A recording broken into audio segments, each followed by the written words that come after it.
that element of the density matrix is given by this sum, not by the individual. If you write, for example, IKX, ILX, it will have this as well as this, as well as this and this. And so it's to separate the zero quantum and double quantum out. Another combination which also represents these, but the complex part of it, is the IKX, ILY plus IKY, ILX. Okay, and this is seen from here also, and you can see that these are both raising operators going up, and therefore it's a double quantum coherence. May I ask a question? Yes. For this diagram, so you have only first level change. Is that correspond to different spins, see different level, energy level transition? Okay, these are the four levels of the two-spin system. Sorry, I didn't introduce those levels to you, which is alpha alpha, beta alpha, alpha beta, and beta beta. But only see the two transitions have all correspond to the first label change, alpha to beta. That's right. So what is this operator representing? Is representing the magnetization of first spin. Oh, the first spin. Because K means, let's say K is 1. Okay, that's fine. Okay, not the other one. Okay. Suppose K is 1. So it would be, okay, so it has to be a X magnetization of spin K. Okay, That so means it's not spin 1, let us say. Okay, it's not spin 1, spin 2, both. It's only 1 because it's fine. You see, the other spin has a LZ there. Yeah, yeah. So it is a magnetization of only spin K. Yeah, that's right. Yeah.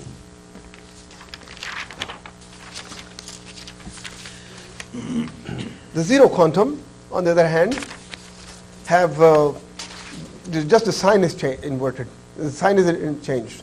If there was a minus here, there's a plus here. If there was a plus here, there's a minus here.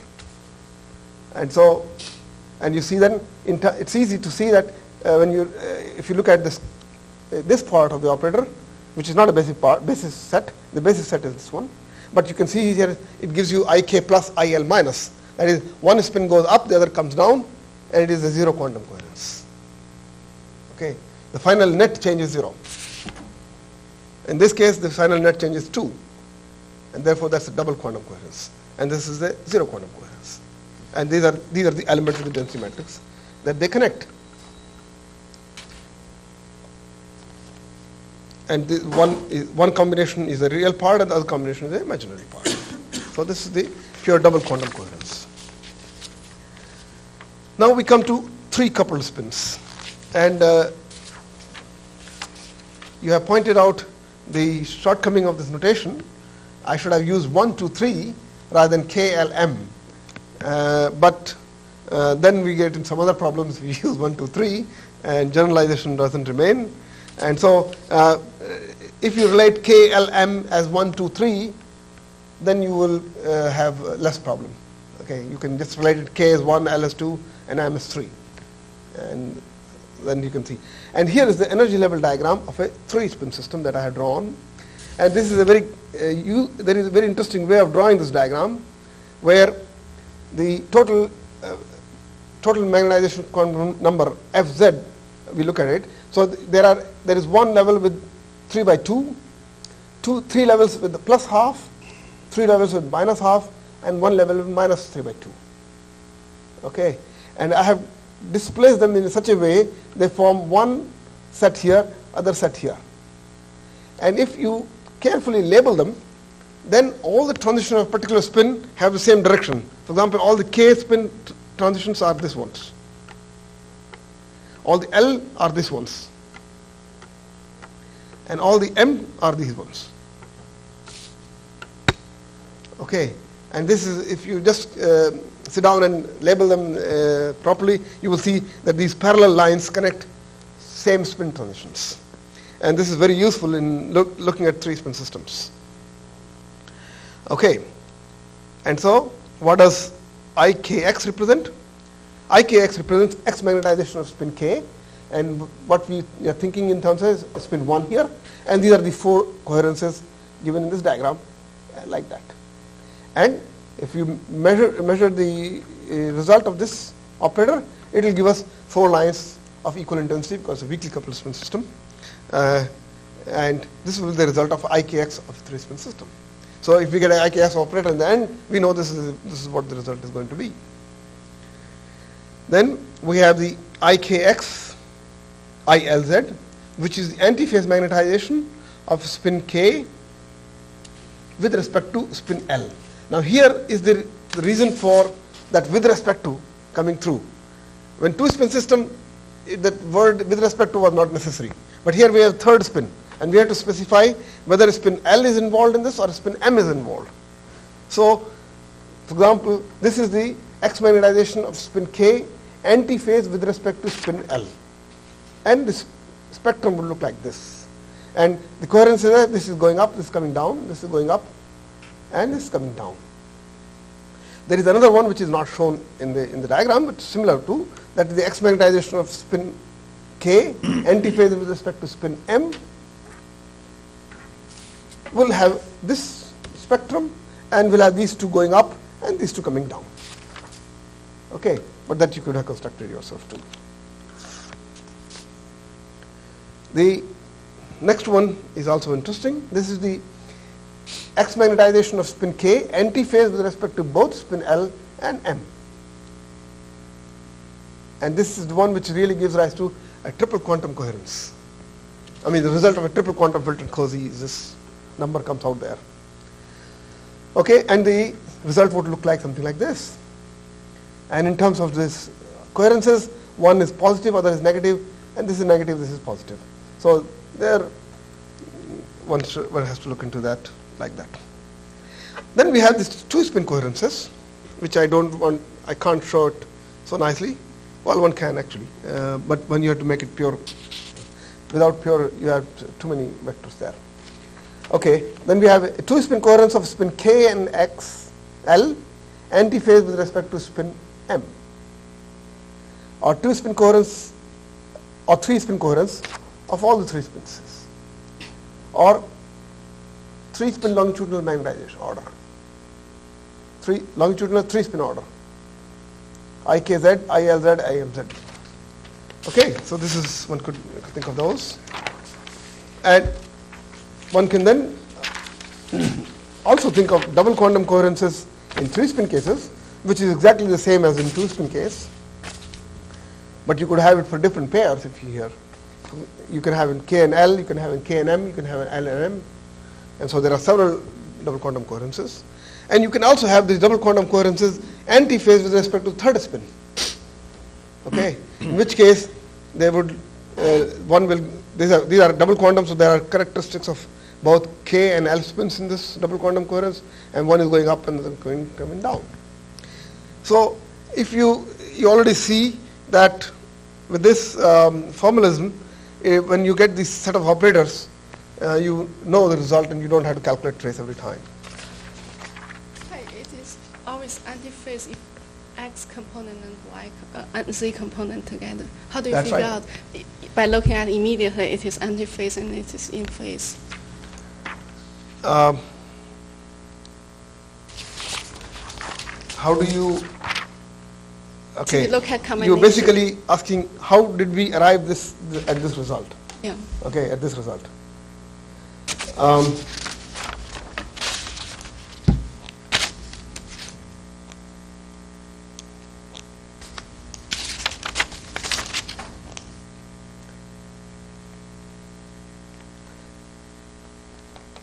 Well, I think there must be a better answer, but I'm going to give an evasive answer to you at the moment. If I just calculate the trace, this will be the result. Mm-hmm. Yeah, an experiment gives you the result. Yeah, that's the evasive answer. I think there must be a better way to answer that question. Yeah, but there's a big number of combinations. Yeah, I mean, if you take a trace of this operator with the observable operator, you will get that answer.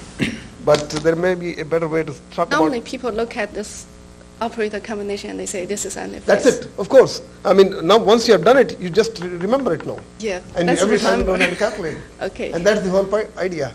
Okay. Have to remember. Yeah, that's all. This is, well, it's a rather simple rule. I mean, if you have an operator like IKX, ILZ, it is a K spin X magnetization, which is antiphase with respect to the spin L. And that's the interpretation. And when you come to a more complicated operator like this, oh, this is double quantum coherence of k, spin k and L, antiphase with respect to spin m. Oh, I know that operator. That's it. Okay, and then you don't have to calculate, you just go with the result. Okay, well, and this is the heart of the formalism.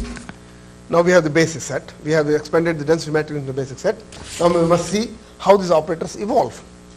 And basically we are doing nothing but seeing the evolution of the density matrix.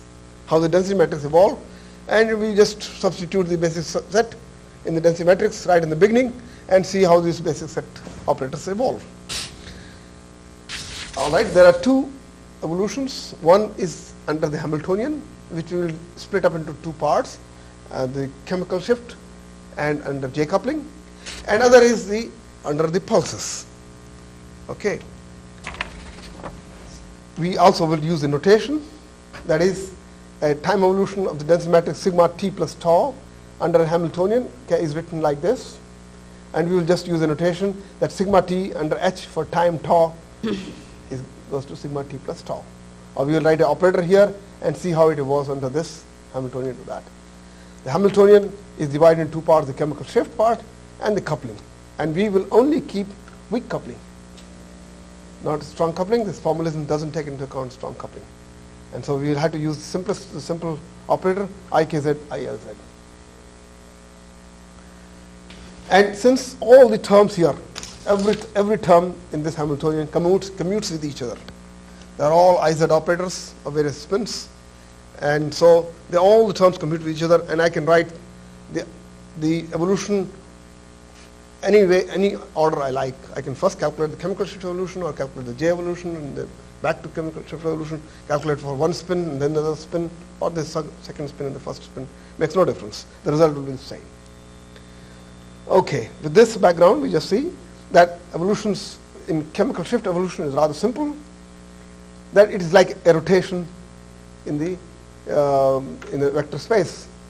Or IKX is a rotation about z-axis, and here we will take anti-clockwise rotation as a positive rotation, and we will stick with this diagram x, y, z as anti-clockwise, and so the sign will have to be taken into account properly here. So IKX rotated by an angle delta k tau by the operator IKZ will give me IKX cos delta k tau, IKY sin delta k tau. IKY will give you IKY cos minus IXY sin. IKX sin. Operator IKZ commutes with this this chemical shift term and doesn't evolve at all. The chemical shift evolution conserves the number q of the operators. That means if there is single spin operator here, we will get single spin operators here, which is not what will happen when you have J evolution. And the J evolution is the one which is the interesting one. And I have already actually introduced J evolution in previous lecture number 4 in fact. I introduced that because we wanted to see how COSY works. And we do it properly now. We use the result at that time, but we calculate the result now. Now we have to see what happens for IKX when it evolves under J coupling. Under J coupling, namely IKZ, ILZ. Okay. And we have shown the result as it going to be IKX cos pi j tau plus twice IKY ILZ sin pi j tau. Okay. And this, and similarly IKY as a rotation, but in the sine terms, twice IKZ comes out. Okay. And that comes out very simply here. The proof is given here in this. Okay. And I would like to go through the proof quickly. We have this operator, and we are operating on IKX. So the K spin operator is the one about which the rotation takes place, and the rest of it is a constant. And I can dump into the theta, angle theta. Then it is very simple. it is like a rotation of x about z axis by angle theta, which will give me ikx cos theta plus iky sin theta. Cos theta I can expand, and when I expand the cos theta, I get these terms. And for spin half, we know that this 2 times izl square is unity. Okay, and so we use that property, and then when you use this property, cos pi j tau twice izl comes out as cos pi j tau. For sin theta, we get an extra term of twice izl outside, and so we get this term twice izl outside, and that's the reason for this thing. And this is the most important step, because the J evolution does not conserve the number q of the operators. What has happened? We started with a single spin operator, and we ended up with an operator having 2 spin operators. And this is the interesting point. Also, you can see that at this point is the real thing happening. Because if you will apply a 90-degree pulse to this, we will have transformation from spin k to spin L.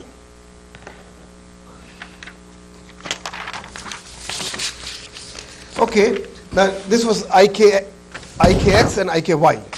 What about the term which is the antiphase term, ikx ilz? Now ikx ilz, similarly, you see ilz does not evolve under this, because it's a z operator here, and on the z operator nothing happens to it, so I can keep it outside. So twice ilz I keep outside, and ikx I simply write the same thing that I have got before. Okay, and then I get a term which is ikx ilz cos, and ilz square twice ilz square, which is giving me unity.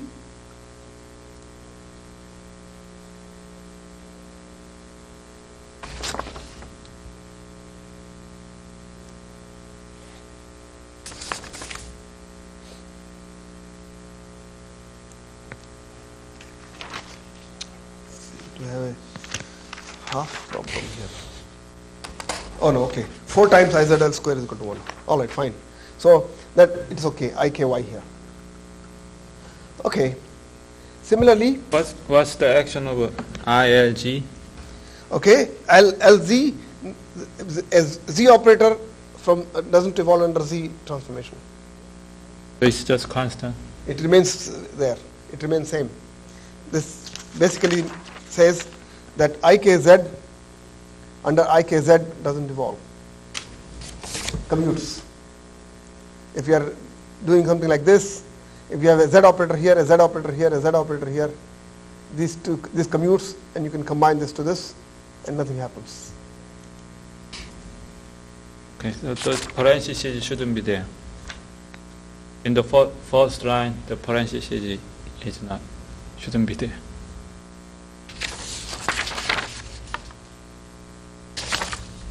No, what I have done here is I have taken out 2 ilz outside because nothing happens to it. And then ikx evolves under this, and this is the result from the previous page.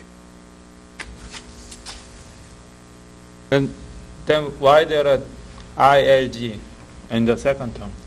Okay, there should be 3 operators there. ilz, iky. 4 times ilz square iky. 4 times ilz square is equal to 1. Okay, that we already know. We know from here, this page. That's you can calculate that. I think he means that 2ILC is 1. No, it's not 1. Okay, I see what you're saying. No, it's not 1. What we are basically looking at is a transformation of e to the power I theta iz of iz e to the power I theta iz. Yes, I see. Okay, that's what we are doing here. That's the evolution means that. It's all of it is a notation to a transformation that is taking place like this. And this arrow here means, if I may write this as an angle, this arrow here means, okay, that what I'm doing is e to the power minus I theta I k z or I L z, let us say, I L z e to the power I theta I L z, where theta is equal to pi j k L tau twice I k z.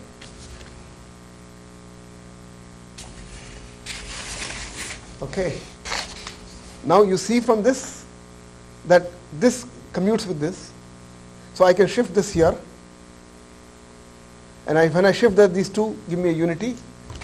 And this gives me exactly ILZ. So a unitary transform is equivalent to a rotation about z axis, an operator which is on the z direction. So you apply ILG first. Yeah. Okay, you can think about this like this also, that you are rotating a z vector about a z axis. Yeah, I understand that. And It is so exactly you the apply same. ILG first, and then you apply I